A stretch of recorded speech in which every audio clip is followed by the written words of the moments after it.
All right, guys, we are back with the second, or technically the first part continued. Right now we're having a little bit of troubles. I don't know if you can see, but our, for some reason, this, um, I don't know why, but this isn't the same for some reason, and I'm not so sure why it is, it is being like that. Um, this is throwing my head through a loop, man.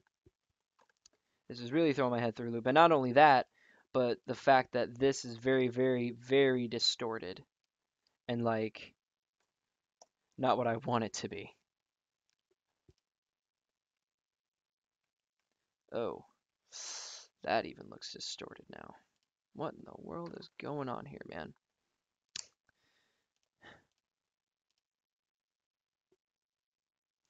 Well, in any case, I'm sorry, guys. I know I'm rambling like a lot, but whatever.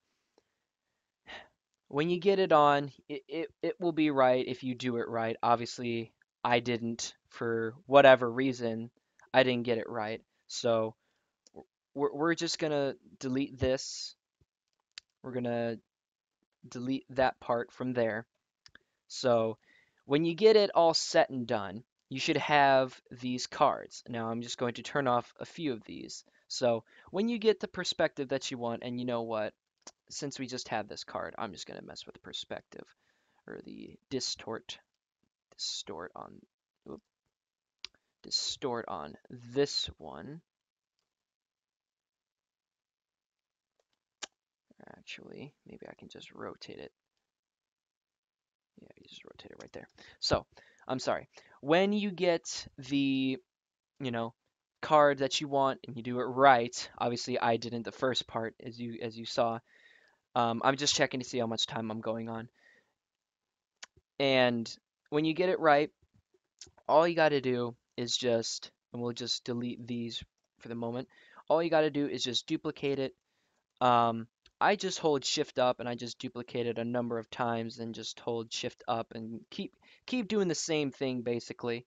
Um, I mean, and you can play around with it. You can, distort the cards, make some of them slanted, and then when you want to go back to a straight one, just pull it in front and then just nudge it up and all that kind of stuff. But yeah. So when you get to the amount of cards that you really feel um, that it's needed, you can leave it. And so we'll leave it at that. And then you just do the same exact thing for the back cards. So and I'm just going to delete all of these here. Let's keep one. And we'll just, again, distort, or maybe we can just rotate this one as well. Yeah, we can just rotate it again. So you have the front, and I'm just going to move those just a bit. So you have the front cards, then you have the back card. Now you can just keep this, and you know what, for the tutorial purposes, because I've already shown you how to stack the cards, I'll just leave this as it is.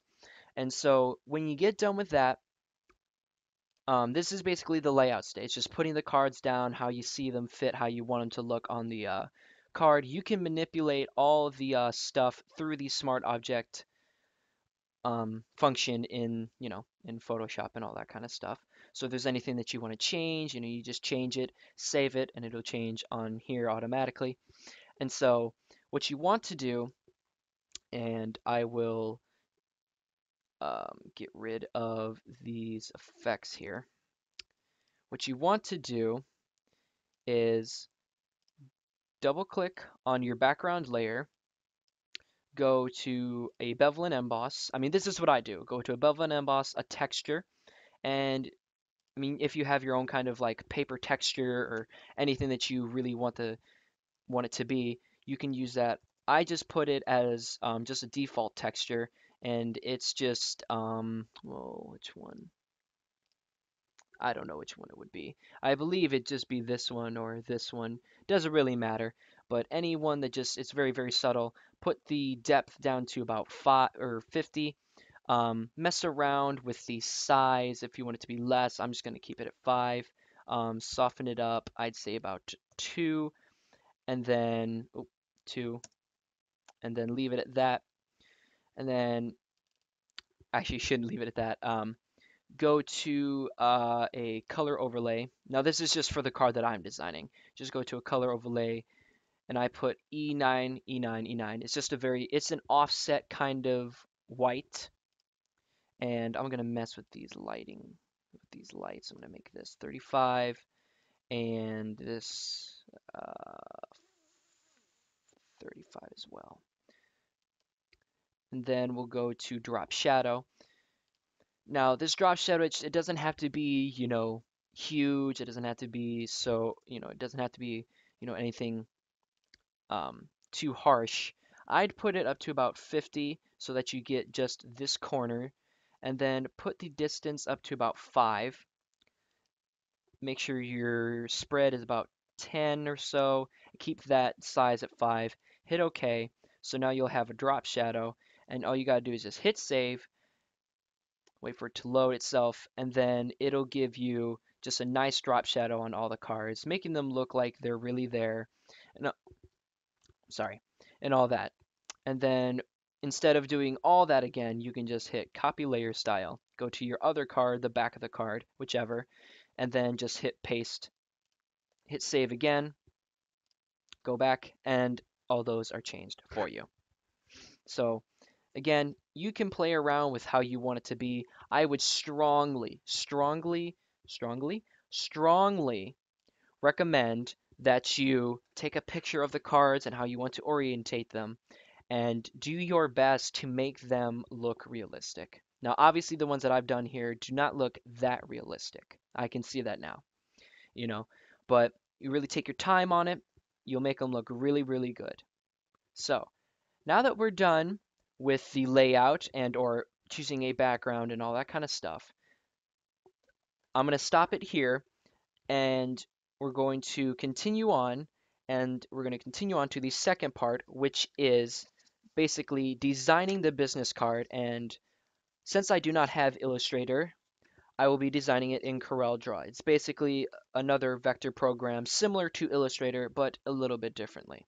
So now that we have this, I'm just going to, I didn't mean to hit Control A there. Let me just get out there. I'm just going to hit save on these as well. Okay. And we're going to exit out of there, and I forgot to mention, you can go and look up other business card templates. If there's like ones that you really, really like, you can try and manipulate them or possibly not. I mean, I don't like saying copy because that just sounds really wrong and sounds really plagiarist, but you can look at some of them, get some inspiration going on. So so yeah, just look up on the internet. You should be able to find some really cool looking ones. I found some really cool looking ones as looking part of these up. So yeah, that's going to conclude the first part or first parts, I should say, of this tutorial. When we come back, we're going to be talking about designing a business card and what you should be taking and precautions and all that kind of stuff to design a business card. All right, I will see you guys later.